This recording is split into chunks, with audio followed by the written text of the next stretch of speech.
Sahabat sehat ya, salah satu contoh pasien stroke yang terganggu mental emosionalnya ya. Jadi penanganannya ya seperti ini.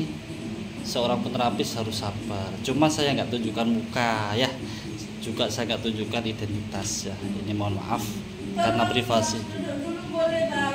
Oh, jangan duduk ya, jangan duduk ya. Lurusin aja, kakinya lurusin. Ya.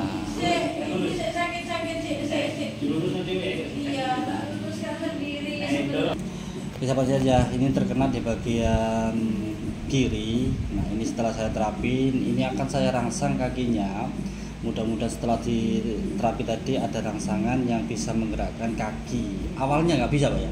Ya. Nggak bisa sama sekali. Nah ini minta izin Pak ya, saya videokan. Cuma saya nggak tunjukkan muka ya. Ini saya rangsang dari sini. Lemas Bu ya, sholawat. Sholawat.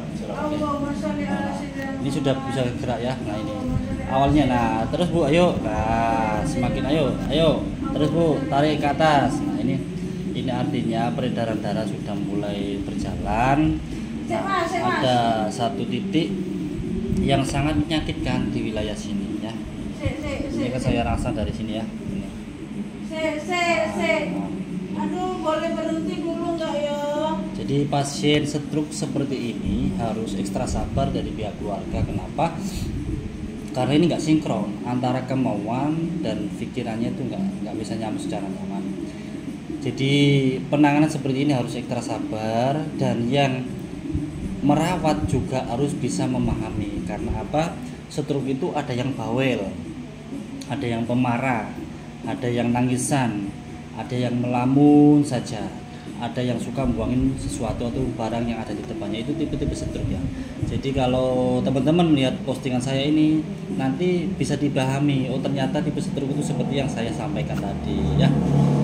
Jadi ini pola pikirnya harus didetoks. Artinya detoks itu dikasih wawasan bahwa stroke itu memang sebuah penyakit yang konon katanya itu sangat bandel penyembuhannya katanya, tapi nggak semua. Tergantung satu mindsetnya itu harus diubah.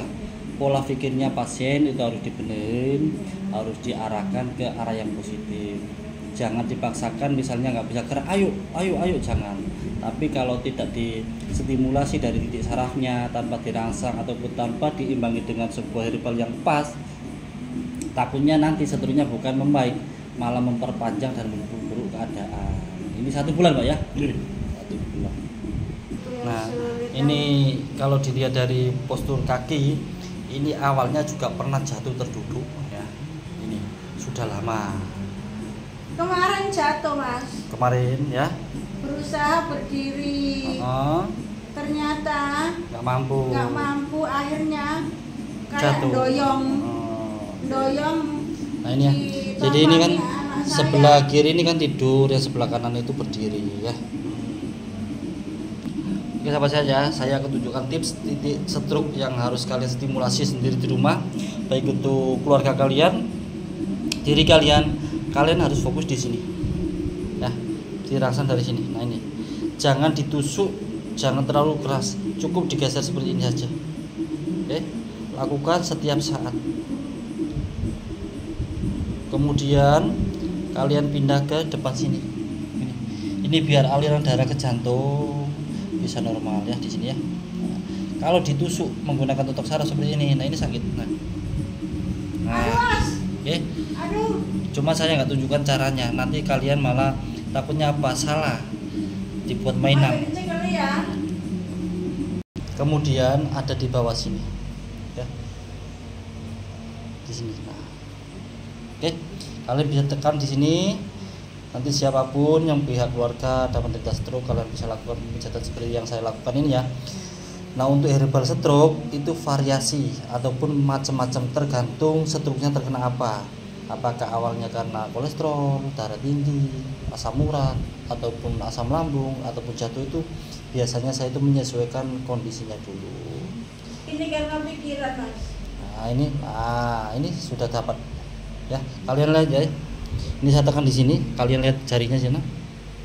Nah, gerakan, nah itu. Nah, oke, bisa gerak.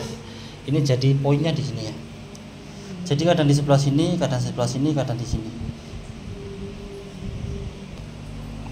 Di untuk bagian tangannya, jangan memaksa jari ini diginikan ya, jangan.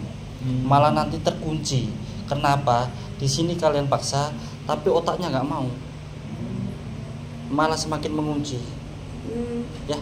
Dimencet-mencet gitu lah Mas. Terus caranya gimana? Caranya kalian cukup diginikan ya. Kalian lihat ya, ini jari ini ya, kalian lihat. Kalau dibengkokkan ke sini dia akan lurus sendiri. Nah ya. Mas sakit. Nah ini, nah ya. Aduh Gini sakit. ya. Nah, gini aja. Aduh sakit. Ini olahraganya. Ini jangan dipaksa dibuka-buka gini. Nah ini kan sudah lentur loh, lentur. Kayak tadi, betul Bu ya? Lentur, langsung lentur. Kalau kalian paksa buka seperti ini ditarik, nah ini akan maksa otot ke bagian sinyal sana, itu akan menolak.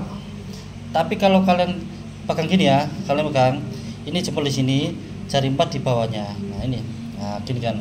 Nah gini aja. Nah ya, nanti pasien juga bisa melakukan sendiri. Gimana Mas? Nggak tahu aku. Nah gini ya, gini. Nah ini ya. Kalau yang Jadi kemarin kan disuruh gini. Jangan ya. Gini. Jangan. Sampai sakit. Nanti malah akan kejang. Kalau dilakukan stimulus seperti ini akan ringan. Kemudian di sini, nah ini direlaksasi ya. Oke ya. Ya oke bisa Mas. Bisa ya. Insya Allah bisa. Oke, sekarang ini digerakkan yang kiri. Yang kiri coba digerakkan semampunya. Ini loh. Ini digerakkan. Digerakkan jari-jari ataupun gimana, ayo. Ayah saya kecilin lah. Ya. Aku tak gerak dewe. Ya. Yo, nah ini tipe pasien rewel ya. Iya rewel Mas. Ngaku kan? Nah ini lemas segini Bu, segini. Nah ini ya kalau dirasakan dari sini akan terasa langsung. Nah ini artinya sudah ada pergerakan. Tadinya nggak bisa sama sekali, sekarang sudah ada. Ya. Nah ini bukan geli, sakit ini ya. Aduh. Oke. Geli Mas. Nah untuk kalian yang mau datang ke lokasi saya buka hari Sabtu sampai hari Kamis jam 7 sampai jam 4 sore. Hari Jumat saya tutup. Untuk konfirmasi kalian bisa menghubungi admin di deskripsi di bawah ini.